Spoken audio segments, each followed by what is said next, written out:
Hidup adalah sebuah perjalanan penuh liku, di mana setiap langkah membawa pelajaran baru. Namun, seringkali pelajaran-pelajaran terpenting datang terlambat, di saat kita sudah melewati berbagai pengalaman yang mengubah cara pandang kita. Dalam filsafat Stoik, terdapat kebijaksanaan mendalam yang dapat membantu kita memahami hidup dengan lebih jernih dan penuh makna. Seperti yang pernah dikatakan Musonius Rufus, jika seseorang mencapai sesuatu yang baik melalui kerja keras itu akan berlalu, tetapi kebaikan itu akan tetap ada. Kebijaksanaan ini menyoroti bahwa nilai sejati dari hidup terletak pada keputusan yang kita ambil dan bagaimana kita memilih untuk menjalani hari-hari kita, terutama bagi pria yang sering dihadapkan pada tuntutan sosial dan ekspektasi yang kompleks. Ada pelajaran-pelajaran penting yang baru disadari ketika usia semakin bertambah. Namun, bagaimana jika pelajaran ini dapat dikenali lebih awal? Bagaimana jika kita dapat belajar dari kebijaksanaan Stoik untuk mengubah tantangan menjadi peluang dan penyesalan menjadi pilar kekuatan? Dalam pembahasan ini, kita akan menjelajahi 7 pelajaran berharga yang seringkali disadari pria terlalu terlambat. Pelajaran-pelajaran ini adalah kompas untuk menjalani hidup dengan lebih bijak, penuh kesadaran, dan bermakna. Sebelum kita memulai, luangkan waktu sejenak untuk merenung. Apakah Anda sudah menjalani hidup yang selaras dengan nilai-nilai Anda? Mari bersama-sama mendalami kebijaksanaan Stoik untuk menemukan jawaban tersebut. Pelajaran 1. Kekuatan hidup di saat ini. Bayangkan diri Anda berdiri di tepi sungai yang mengalir deras. Airnya mewakili waktu dan momen-momen dalam hidup kita. Ada yang jernih, memancarkan kenangan indah, sementara yang lain keruh, membawa beban penyesalan atau kecemasan. Banyak dari kita berdiri di tengah arus sungai itu, tenggelam hingga dada, berusaha keras menggenggam momen-momen masa lalu yang tak lagi bisa diraih atau mencoba menjangkau ketidakpastian masa depan yang belum pasti. Dalam usaha tersebut, seringkali kita justru mengabaikan air yang ada di sekitar kita, momen sekarang yang sesungguhnya sedang kita jalani. Marcus Aurelius, dalam meditasi filosofisnya, menggambarkan waktu sebagai sungai peristiwa yang terus mengalir dengan derasnya. Ia mengatakan bahwa arus waktu ini begitu kuat, sehingga tidak ada satupun dari kita yang dapat menghentikannya. Namun, kita dapat memilih bagaimana menghadapi aliran itu. Apakah kita akan terus melawan arus, mencoba mengendalikan sesuatu yang tak terkendali, ataukah kita memilih untuk berenang bersama arus, menikmati setiap gerakannya, dan menemukan makna dalam setiap riak airnya? Hidup di saat ini adalah inti dari kebahagiaan dan kebermaknaan. Ketika kita sepenuhnya hadir dalam momen yang kita jalani, kita membuka pintu untuk pengalaman yang lebih dalam dan otentik. Ambil contoh seorang musisi di atas panggung. Jika ia terus memikirkan kesalahan nada yang terjadi sebelumnya atau mencemaskan bagian sulit yang akan datang, ia akan kehilangan kemampuan untuk tampil dengan maksimal pada saat itu. Namun, ketika ia sepenuhnya tenggelam dalam melodi yang sedang dimainkan, merasakan setiap getaran dari instrumennya, ia menciptakan harmoni yang sempurna, bukan hanya bagi dirinya sendiri, tetapi juga bagi penontonnya. Begitu pula dalam hidup kita, kehadiran penuh memberikan kita kesempatan untuk menciptakan momen-momen yang benar-benar berharga. Cobalah ingat satu momen sederhana dalam hidup Anda, seperti menikmati secangkir kopi di pagi hari.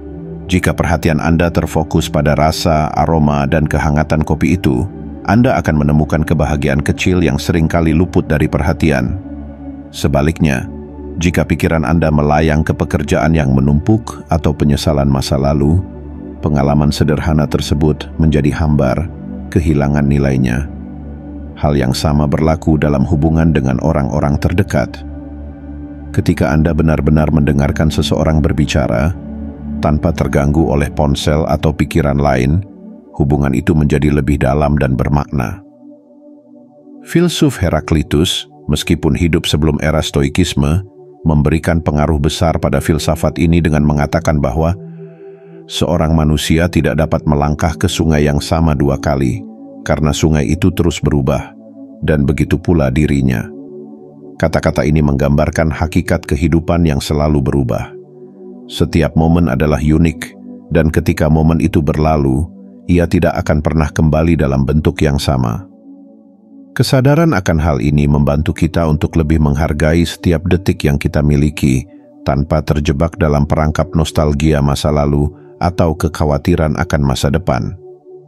Hidup di saat ini tidak berarti melupakan masa lalu atau mengabaikan rencana masa depan.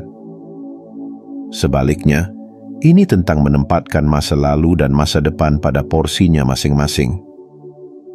Kita belajar dari pengalaman masa lalu untuk menjadi pribadi yang lebih baik, dan kita merancang masa depan dengan visi yang jelas. Namun, fondasi dari semua itu adalah momen saat ini, karena hanya disinilah kita memiliki kekuatan untuk bertindak, membuat keputusan, dan merasakan keajaiban hidup. Maka, saat Anda berdiri di tepi sungai kehidupan, tanyakan pada diri Anda, apakah Anda ingin terus mengejar atau mengantisipasi momen yang belum tentu datang? Ataukah Anda ingin merasakan kekayaan dan keindahan yang ada di depan mata Anda saat ini? Pilihlah untuk merangkul kekuatan hidup di saat ini, karena hanya dengan cara inilah Anda benar-benar dapat menghargai kehidupan dan menciptakan kenangan yang abadi. Pelajaran 2. Validasi eksternal. Itu sementara. Dalam dunia yang semakin terhubung, di mana kehidupan kita kerap dinilai melalui lensa media sosial dan opini publik, tidak sedikit dari kita yang terjebak dalam perangkap mencari validasi eksternal. Kita menunggu pengakuan dari orang lain, entah itu berupa pujian, tepuk tangan, atau bahkan sekadar suka di media sosial. Namun, perjalanan ini seringkali seperti mengejar bayangan. Semakin kita mendekatinya, semakin ia menjauh. Validasi dari dunia luar, meskipun terlihat menggiurkan, adalah sesuatu yang sifatnya sementara dan rapuh. Epictetus, salah satu pemikir Stoik yang paling berpengaruh, pernah berkata, "Jangan berharap peristiwa terjadi sesuai keinginanmu, tetapi inginkanlah mereka terjadi sebagaimana adanya, maka hidupmu akan berjalan baik." Ucapan ini menyoroti kebenaran mendalam bahwa ketika kita mendasarkan kebahagiaan dan nilai diri pada pengakuan dari luar, kita menyerahkan kendali atas kesejahteraan emosional kita kepada dunia yang tidak menentu. Dunia luar, dengan segala dinamika dan perubahan yang cepat, bukanlah tempat yang stabil untuk menggantungkan kebahagiaan kita. Coba bayangkan seorang influencer media sosial. Setiap hari, hidupnya dipenuhi dengan usaha untuk mempertahankan perhatian dan apresiasi dari para pengikutnya. Mereka mengukur keberhasilan melalui jumlah suka dan komentar yang diterima. Namun, algoritma berubah, tren berlalu, dan perhatian audiens dapat beralih dalam sekejap. Ketika validasi eksternal ini hilang, banyak dari mereka yang merasa kehilangan arah, seolah-olah nilai diri mereka ikut terhapus bersama berkurangnya perhatian publik. Ini adalah potret nyata dari betapa rapuhnya kebahagiaan yang bergantung pada validasi eksternal. Filsafat Stoik menawarkan jalan keluar dari jebakan ini. Daripada mencari pengakuan dari orang lain, Stoikisme mengajarkan kita untuk berfokus pada nilai-nilai internal yang abadi, kebijaksanaan, integritas, dan kebaikan hati. Marcus Aurelius menulis dalam Meditations, kebahagiaan hidupmu bergantung pada kualitas pikiranmu. Pernyataan ini mengingatkan kita bahwa kebahagiaan sejati datang dari dalam, dari cara kita melihat dunia, dan dari cara kita menjalani hidup berdasarkan prinsip-prinsip yang kita yakini. Ketika kita melepaskan diri dari keinginan untuk mendapatkan pengakuan dari luar, kita membuka jalan untuk kebebasan emosional. Kita tidak lagi menjadi tawanan opini orang lain, melainkan menjadi penguasa diri kita sendiri. Misalnya, daripada mencari penghargaan di tempat kerja dengan berharap pujian dari atasan, kita dapat fokus pada memberikan yang terbaik dari diri kita mengetahui bahwa usaha kita mencerminkan nilai-nilai yang kita anut. Hasil akhirnya bukan hanya pekerjaan yang lebih baik, tetapi juga kepuasan batin yang mendalam, karena kita tidak lagi mendasarkan rasa nilai diri kita pada pengakuan orang lain. Stoikisme juga mengajarkan bahwa validasi eksternal bersifat sementara karena dunia itu sendiri bersifat sementara. Orang yang memuji Anda hari ini mungkin lupa tentang Anda besok. Popularitas yang terlihat gemilang suatu saat akan memudar. Namun, kebijaksanaan dan karakter yang kita bangun dari dalam adalah sesuatu yang akan bertahan, bahkan di tengah perubahan zaman.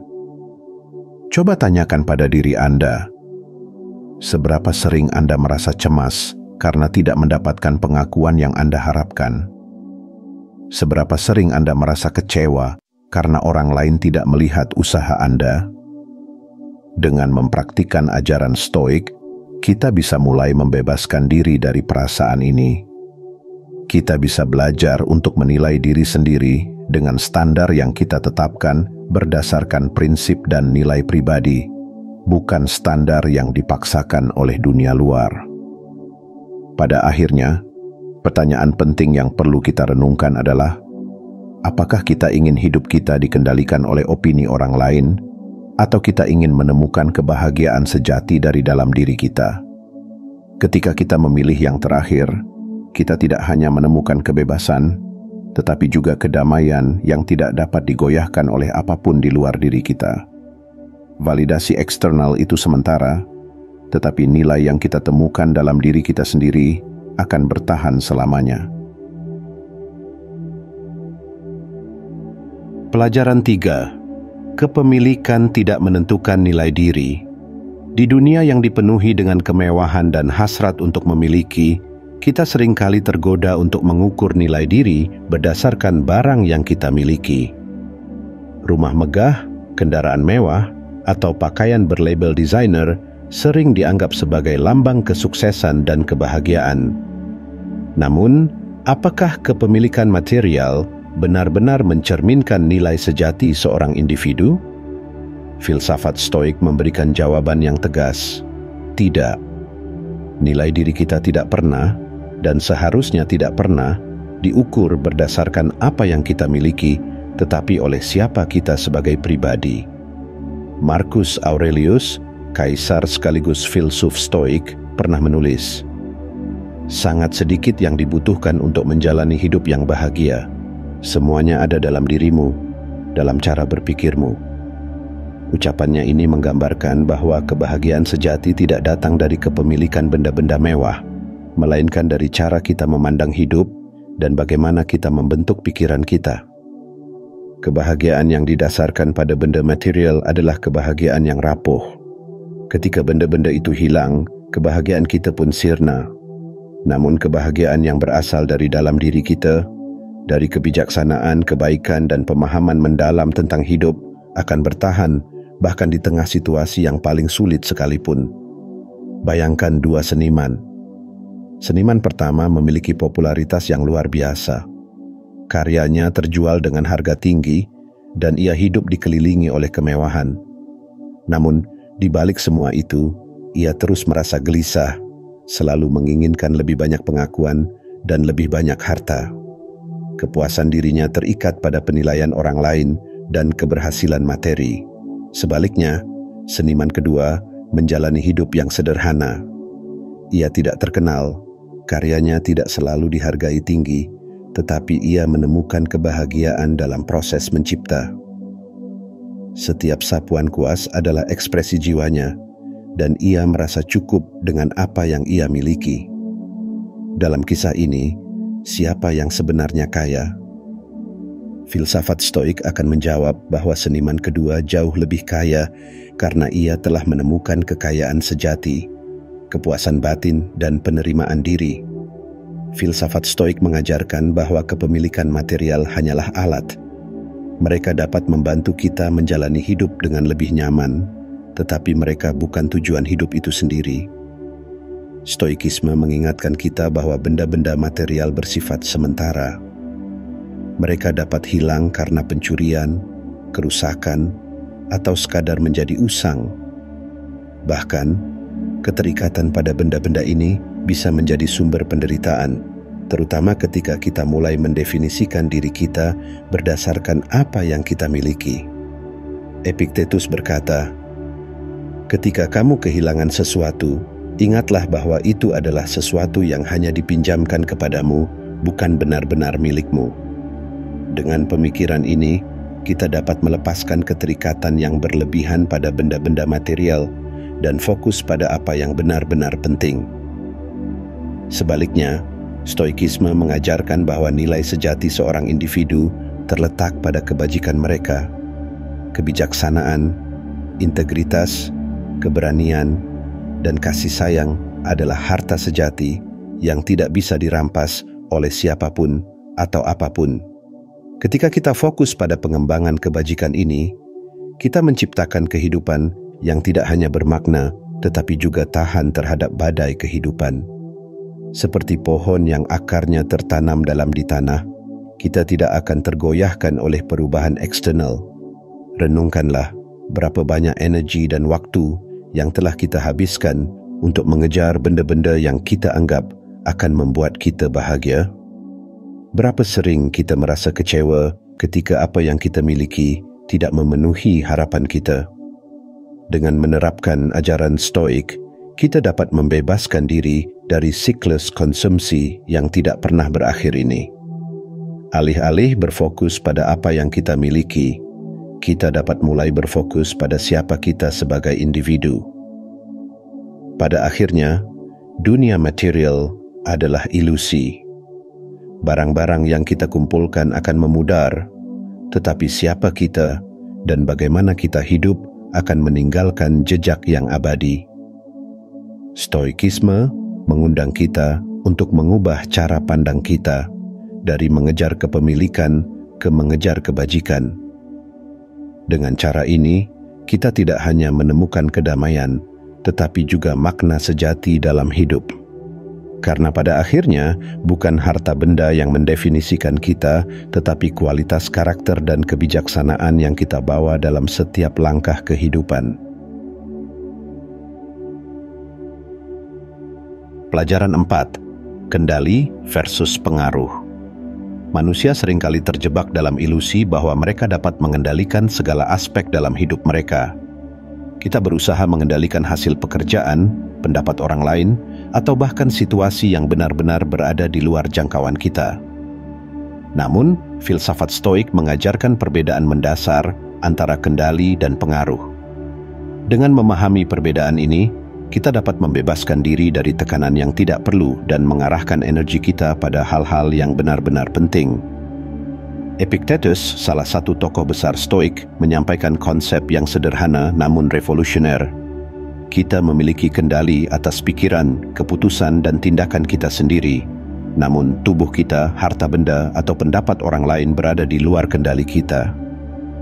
Dengan kata lain, yang benar-benar kita kuasai hanyalah cara kita berpikir dan bertindak. Segala sesuatu di luar itu hanyalah hal-hal yang bisa kita pengaruhi, tetapi tidak sepenuhnya kita kendalikan. Bayangkan Anda seorang pelaut yang mengarungi lautan luas.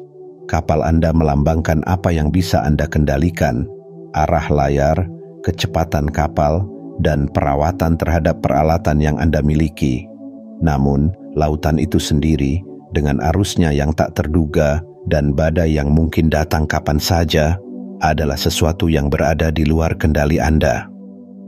Anda tidak bisa menghentikan badai atau mengubah arah angin, tetapi Anda bisa memanfaatkan angin yang ada untuk mendorong kapal Anda, atau mempersiapkan diri menghadapi badai dengan menambatkan layar dan memperkuat kapal.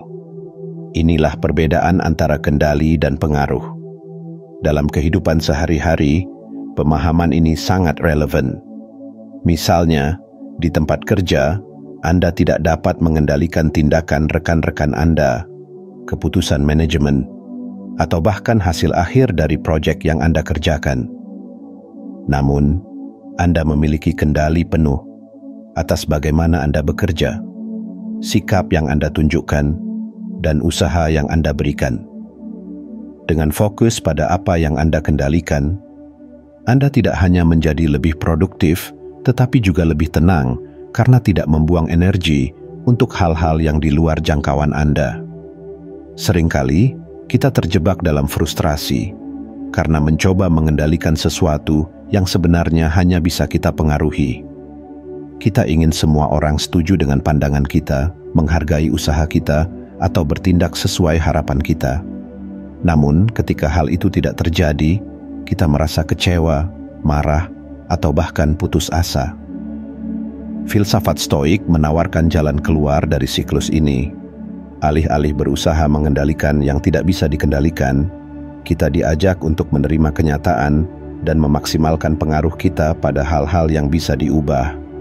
Sebagai contoh, dalam hubungan pribadi, kita tidak dapat memaksa orang lain untuk mencintai atau menghargai kita sesuai keinginan kita. Namun, kita dapat memengaruhi dinamika hubungan dengan menunjukkan empati, komunikasi yang baik, dan sikap yang tulus.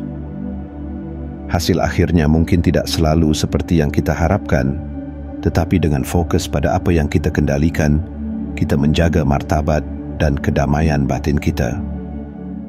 Marcus Aurelius dalam karyanya Meditations menulis, kehidupan manusia singkat dan hanya ada satu hal yang menjadi milikmu sepenuhnya, pikiranmu sendiri. Pesan ini mengingatkan kita bahwa kekuatan sejati terletak pada bagaimana kita mengarahkan pikiran dan tindakan kita, bukan pada upaya untuk mengontrol dunia di luar diri kita. Dengan memahami perbedaan antara kendali dan pengaruh, kita dapat menjalani hidup dengan lebih bijaksana. Kita berhenti membuang waktu dan energi untuk hal-hal yang tidak bisa kita ubah dan mulai fokus pada hal-hal yang benar-benar ada dalam kendali kita. Pendekatan ini tidak hanya membawa ketenangan pikiran, tetapi juga membantu kita menjadi individu yang lebih efektif, baik dalam pekerjaan maupun dalam kehidupan pribadi. Pada akhirnya, hidup ini seperti mengarungi lautan. Kita tidak bisa mengubah arah angin atau menghentikan ombak, tetapi kita selalu bisa mengendalikan bagaimana kita mengemudikan kapal kita. Dengan menerima kenyataan ini, kita tidak hanya menemukan kedamaian, tetapi juga kebebasan sejati, karena kita tahu bahwa kendali yang kita miliki, betapapun terbatasnya, adalah lebih dari cukup untuk menjalani hidup dengan penuh makna dan tujuan. Pelajaran 5. Menguasai emosi adalah kekuatan. Dalam banyak budaya, emosi seringkali dianggap sebagai kelemahan, terutama ketika seseorang, khususnya pria, menunjukkan perasaan mereka secara terbuka. Stereotip ini telah mengakar begitu dalam, sehingga banyak orang menganggap menahan atau menyembunyikan emosi sebagai tanda kekuatan. Namun, filsafat Stoik memberikan pandangan yang sangat berbeda. Kekuatan sejati tidak terletak pada penekanan emosi, tetapi pada penguasaan emosi itu sendiri. Emosi, jika dipahami dan diarahkan dengan benar, dapat menjadi alat yang kuat untuk pertumbuhan pribadi dan hubungan yang lebih baik dengan orang lain. Seneca, salah satu filsuf Stoik terkemuka, pernah berkata, "Kita tidak memiliki kendali penuh atas apa yang terjadi pada kita, tetapi kita memiliki kendali atas bagaimana kita bereaksi terhadapnya." Ucapan ini menyoroti esensi dari penguasaan emosi. Emosi adalah bagian alami dari kehidupan manusia.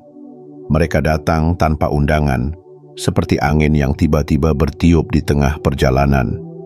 Namun, bagaimana kita memilih untuk merespons emosi tersebut adalah hal yang sepenuhnya berada di bawah kendali kita. Bayangkan emosi sebagai sungai yang deras. Jika dibiarkan liar tanpa kendali, sungai itu dapat meluap, menghancurkan apapun yang ada di sekitarnya. Namun, jika diarahkan melalui saluran yang tepat, sungai tersebut dapat menjadi sumber energi yang luar biasa, menggerakkan roda penggiling, dan memberikan kehidupan pada ladang yang kering. Demikian pula, emosi yang tidak dikelola dengan baik dapat menyebabkan kehancuran dalam hubungan, pekerjaan, dan bahkan kesehatan mental kita. Sebaliknya, emosi yang dikuasai dapat menjadi kekuatan pendorong yang membawa kita menuju kesuksesan dan kedamaian batin. Menguasai emosi bukan berarti menekan atau menyangkalnya. Penekanan emosi hanya akan membuatnya semakin kuat, seperti air yang ditahan dalam bendungan yang terlalu penuh. Ketika akhirnya meledak, kerusakannya bisa jauh lebih besar. Sebaliknya, penguasaan emosi berarti mengenali emosi tersebut, memahami penyebabnya, dan memilih respons yang tepat. Misalnya, ketika seseorang merasa marah, daripada meledak dalam kemarahan, mereka dapat berhenti sejenak, mengambil napas dalam-dalam, dan merenungkan apa yang sebenarnya memicu kemarahan tersebut. Apakah itu benar-benar layak untuk diributkan? Atau apakah itu hanya ego yang merasa terluka? Penguasaan emosi juga berarti memberikan ruang bagi diri sendiri untuk merasakan emosi tanpa merasa malu atau bersalah. Ketika merasa sedih, izinkan diri Anda untuk menangis atau berbicara dengan seseorang yang Anda percayai. Ketika merasa bahagia, izinkan diri Anda untuk tersenyum dan merayakannya. Marcus Aurelius, dalam Meditations, sering menekankan pentingnya menerima emosi sebagai bagian dari keberadaan manusia, tetapi dengan catatan bahwa emosi tersebut harus diarahkan oleh akal sehat dan kebajikan. Di dunia modern, penguasaan emosi menjadi semakin penting. Kita hidup di tengah tekanan yang terus meningkat, baik dari pekerjaan, hubungan, maupun ekspektasi masyarakat. Tanpa penguasaan emosi, mudah bagi kita untuk merasa kewalahan dan kehilangan arah. Sebagai contoh, bayangkan seorang pemimpin dalam situasi krisis. Jika ia dikuasai oleh rasa takut atau panik, ia mungkin akan mengambil keputusan yang buruk yang memperburuk situasi. Namun, jika ia dapat mengelola emosinya, tetap tenang, dan berpikir jernih, ia memiliki peluang lebih besar untuk menemukan solusi yang tepat dan memimpin timnya dengan efektif. Filsafat Stoik mengajarkan bahwa penguasaan emosi bukan hanya tentang menjaga ketenangan dalam situasi sulit, tetapi juga tentang menggunakan emosi sebagai alat untuk mencapai tujuan yang lebih besar. Rasa marah misalnya dapat diarahkan untuk memotivasi tindakan melawan ketidakadilan. Rasa takut dapat menjadi pengingat untuk berhati-hati dan mempersiapkan diri dengan lebih baik. Bahkan rasa sedih dapat menjadi momen refleksi yang mendalam, membantu kita memahami apa yang benar-benar penting dalam hidup. Pada akhirnya, penguasaan emosi adalah tentang menemukan keseimbangan antara merasa dan berpikir. Ini adalah keterampilan yang membutuhkan latihan dan kesadaran diri yang tinggi, tetapi manfaatnya tidak ternilai. Dengan menguasai emosi, kita tidak hanya menjadi lebih tangguh dalam menghadapi tantangan hidup, tetapi juga lebih mampu membangun hubungan yang lebih baik dengan orang lain dan menjalani hidup dengan makna yang lebih dalam. Seperti yang diajarkan oleh filsafat Stoik, kekuatan sejati bukanlah tentang menolak emosi, melainkan tentang menggunakannya dengan bijaksana untuk menjalani hidup yang lebih bermakna dan penuh kendali. Pelajaran 6. Menerima keterbatasan waktu. Waktu adalah salah satu aset paling berharga yang dimiliki manusia, namun seringkali kita mengabaikannya atau bahkan menggunakannya dengan sia-sia. Dalam filsafat Stoik, kesadaran akan kefanaan hidup menjadi fondasi penting untuk menjalani hidup dengan lebih bermakna dan penuh tujuan. Meskipun membahas kefanaan mungkin terasa berat bagi sebagian orang, Stoikisme melihatnya sebagai alat untuk memahami esensi hidup, menghargai setiap momen, dan memprioritaskan apa yang benar-benar penting. Epictetus pernah berkata, "Jangan menunda untuk menggunakan sumber daya yang kamu miliki, karena jika kamu melakukannya, kamu akan kehilangannya." Pesan ini tidak hanya merujuk pada harta benda atau kemampuan fisik, tetapi lebih kepada waktu yang terus berjalan tanpa henti. Waktu tidak seperti harta benda, tidak bisa dihemat, dibeli kembali, atau diputar ulang. Setiap detik yang berlalu adalah sesuatu yang tidak akan pernah kembali, membuatnya menjadi salah satu hal yang paling berharga dalam hidup. Bayangkan sebutir pasir yang jatuh melalui leher jam pasir. Setiap butiran yang jatuh melambangkan momen yang telah berlalu. Tidak peduli berapa banyak pasir yang tersisa di atas, setiap butir tetap akan jatuh sesuai dengan waktunya, tanpa bisa dihentikan. Seperti itulah hidup kita, terus berjalan maju, dengan setiap momen berlalu secara permanen. Namun, kesadaran akan hal ini tidak seharusnya membuat kita merasa takut atau cemas. Sebaliknya, ini adalah panggilan untuk bertindak, untuk hidup dengan penuh kesadaran, dan untuk menggunakan waktu kita sebaik mungkin. Marcus Aurelius dalam Meditations menulis, "Kamu bisa meninggalkan hidup kapan saja. Biarlah kesadaran itu menentukan apa yang kamu lakukan, katakan, dan pikirkan." Ucapan ini bukanlah seruan untuk ketakutan, melainkan ajakan untuk hidup dengan kejelasan dan fokus. Ketika kita menyadari bahwa waktu kita di dunia ini terbatas, kita akan lebih cenderung untuk memanfaatkan setiap momen dengan bijaksana. Kita akan berhenti membuang waktu pada hal-hal yang tidak penting atau tidak bermakna, dan mulai memusatkan perhatian pada apa yang benar-benar berarti bagi kita. Dalam kehidupan modern, sangat mudah untuk terjebak dalam rutinitas yang tidak produktif. Berjam-jam scrolling media sosial, terlalu lama menunda pekerjaan, atau terjebak dalam konflik yang tidak membawa manfaat apapun. Setiap momen yang kita habiskan dengan cara ini adalah waktu yang tidak akan pernah kembali. Jika kita terus menunda untuk melakukan hal-hal yang penting, kita berisiko menghabiskan hidup dengan rasa penyesalan. Stoikisme mengajarkan kita untuk menyadari keterbatasan waktu ini sebagai cara untuk hidup dengan lebih penuh semangat dan kesadaran. Menerima bahwa waktu kita terbatas juga membantu kita memprioritaskan hubungan dan pengalaman yang bermakna. Daripada menghabiskan waktu berjam-jam mengejar ambisi material atau pengakuan eksternal, kita diajak untuk meluangkan waktu bersama orang-orang yang kita cintai, menikmati momen-momen kecil dalam hidup, dan menciptakan kenangan yang abadi. Ketika kita menyadari bahwa setiap percakapan bisa menjadi yang terakhir, setiap pelukan menjadi lebih berharga, dan setiap momen bersama menjadi hadiah yang tak ternilai. Sebagai contoh, bayangkan seorang ayah yang sibuk dengan pekerjaan hingga ia hampir tidak punya waktu untuk bermain dengan anak-anaknya.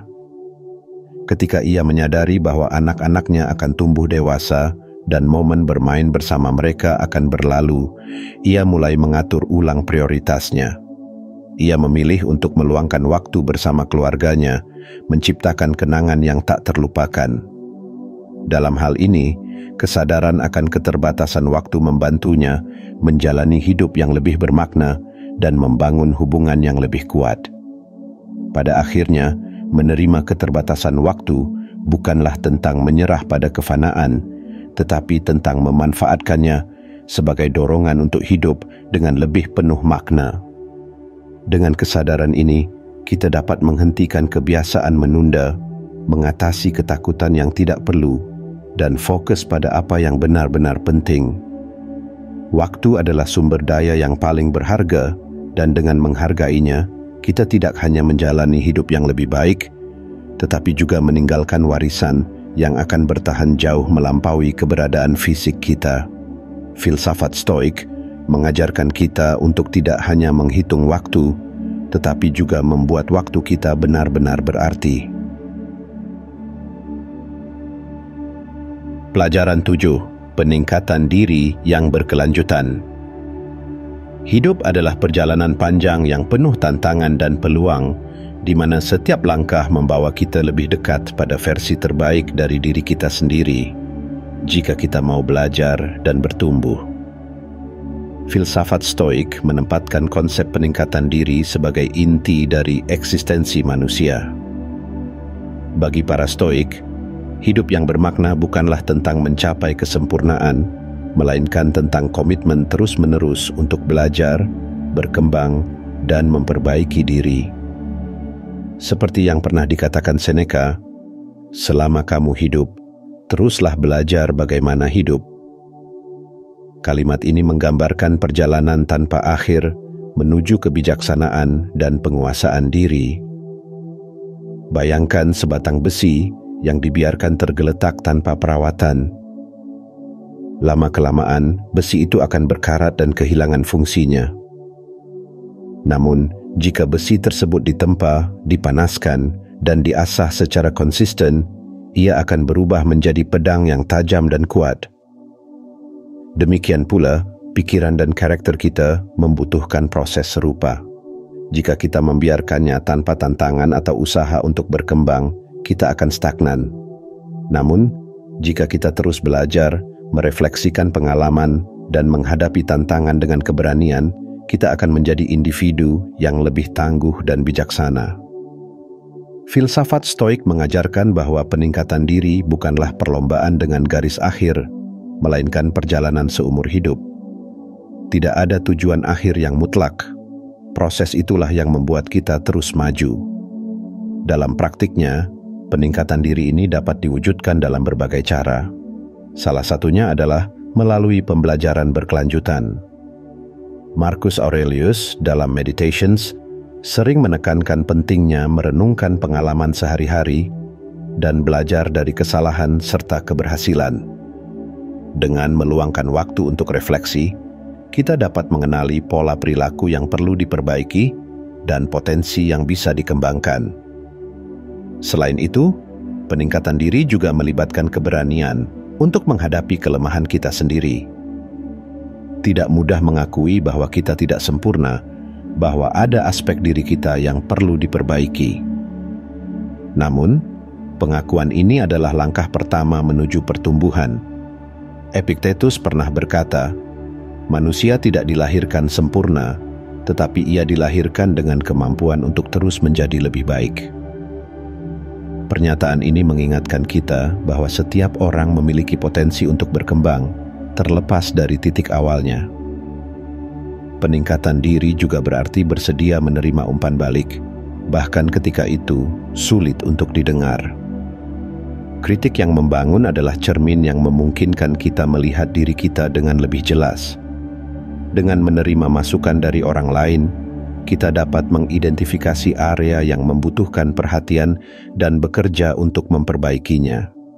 Misalnya, seorang pemimpin yang terbuka terhadap kritik dari timnya akan lebih mampu memahami kebutuhan dan aspirasi mereka, sehingga dapat menjadi pemimpin yang lebih efektif dan dihormati. Namun, di era modern yang penuh dengan distraksi, peningkatan diri seringkali menjadi tantangan. Kita hidup di dunia yang mengutamakan kenyamanan instan dan hiburan tanpa henti, yang membuat kita mudah tergoda untuk mengabaikan upaya peningkatan diri demi kesenangan sesaat. Filsafat Stoik mengingatkan kita bahwa jalan menuju kebijaksanaan dan pertumbuhan seringkali penuh dengan disiplin dan pengorbanan. Seperti seorang atlet yang harus berlatih setiap hari untuk mencapai performa terbaiknya, kita juga perlu berlatih untuk meningkatkan karakter dan pikiran kita. Salah satu cara praktis untuk memulai perjalanan peningkatan diri adalah dengan menetapkan tujuan kecil yang dapat dicapai setiap hari. Misalnya, meluangkan waktu untuk membaca buku, merenungkan tindakan yang telah dilakukan, atau mempelajari keterampilan baru. Hal-hal kecil ini, jika dilakukan secara konsisten, akan menghasilkan perubahan besar dalam jangka panjang. Dalam buku Atomic Habits, James Clear menyebutkan bahwa perubahan kecil yang dilakukan secara terus-menerus memiliki dampak kumulatif yang luar biasa. Konsep ini sejalan dengan ajaran Stoik bahwa peningkatan diri bukanlah tentang perubahan drastis, melainkan tentang langkah-langkah kecil yang konsisten. Selain itu, peningkatan diri juga melibatkan keberanian untuk melampaui zona nyaman. Kita seringkali merasa nyaman dengan rutinitas yang sudah akrab, tetapi pertumbuhan sejati terjadi ketika kita menghadapi tantangan baru. Misalnya, berbicara di depan umum, mempelajari bahasa baru, atau menghadapi konflik dengan cara yang konstruktif adalah cara-cara untuk melatih diri dan menjadi lebih baik. Pada akhirnya, peningkatan diri adalah perjalanan yang tidak pernah selesai. Tidak ada titik di mana kita dapat mengatakan bahwa kita telah mencapai kesempurnaan. Namun, justru disitulah keindahannya, karena proses ini memberikan makna pada hidup kita. Dengan terus belajar, menghadapi tantangan, dan bekerja untuk menjadi lebih baik, kita tidak hanya meningkatkan kualitas hidup kita sendiri, tetapi juga memberikan dampak positif pada orang-orang di sekitar kita. Filsafat Stoik mengajarkan bahwa hidup yang dijalani dengan dedikasi untuk peningkatan diri adalah hidup yang penuh makna, keberanian, dan kebijaksanaan. Dengan memahami ini, kita dapat terus melangkah maju, menjadikan setiap hari sebagai kesempatan untuk tumbuh dan membangun kehidupan yang selaras dengan potensi terbaik kita. Hidup adalah perjalanan yang penuh tantangan, namun di balik setiap kesulitan tersembunyi pelajaran yang berharga. Dari kebijaksanaan Stoik, kita belajar bahwa hidup yang bermakna bukanlah tentang mencari kesempurnaan, melainkan tentang bagaimana kita menghadapi setiap momen dengan keberanian, kebijaksanaan, dan kesadaran penuh. Ketujuh pelajaran yang telah kita bahas adalah kompas untuk membantu kita menjalani hidup dengan lebih bijaksana, menghargai waktu yang kita miliki, dan menjadi versi terbaik dari diri kita. Filsafat Stoik mengajarkan bahwa kebahagiaan sejati tidak datang dari hal-hal di luar diri kita, tetapi dari cara kita mengendalikan pikiran, emosi, dan tindakan kita. Dengan merangkul hidup di saat ini, melepaskan diri dari validasi eksternal, dan memprioritaskan kebajikan di atas kepemilikan, kita dapat menjalani hidup yang lebih penuh makna. Lebih dari itu, kesadaran akan keterbatasan waktu dan komitmen untuk terus meningkatkan diri menjadi pengingat bahwa setiap hari adalah kesempatan untuk bertumbuh dan memberi makna pada hidup kita. Pertanyaannya sekarang adalah, bagaimana Anda akan menerapkan pelajaran ini dalam hidup Anda? Apakah ada satu pelajaran yang paling beresonansi dengan Anda? Mungkin ada momen dalam hidup Anda di mana kebijaksanaan Stoik ini terasa relevan dan membantu Anda menghadapi tantangan. Mari kita jadikan ruang ini sebagai tempat untuk berbagi pengalaman, belajar dari satu sama lain, dan bersama-sama menjalani hidup dengan prinsip-prinsip yang lebih kuat dan bermakna. Ingatlah, kebijaksanaan bukan hanya tentang mengetahui, tetapi tentang menerapkan. Mulailah langkah kecil hari ini untuk menjalani hidup dengan lebih sadar, lebih bermakna, dan lebih sejati. Terima kasih telah mengikuti perjalanan ini dan sampai jumpa di pembahasan berikutnya. Tetaplah reflektif, terus berkembang, dan jadilah penguasa hidup Anda sendiri.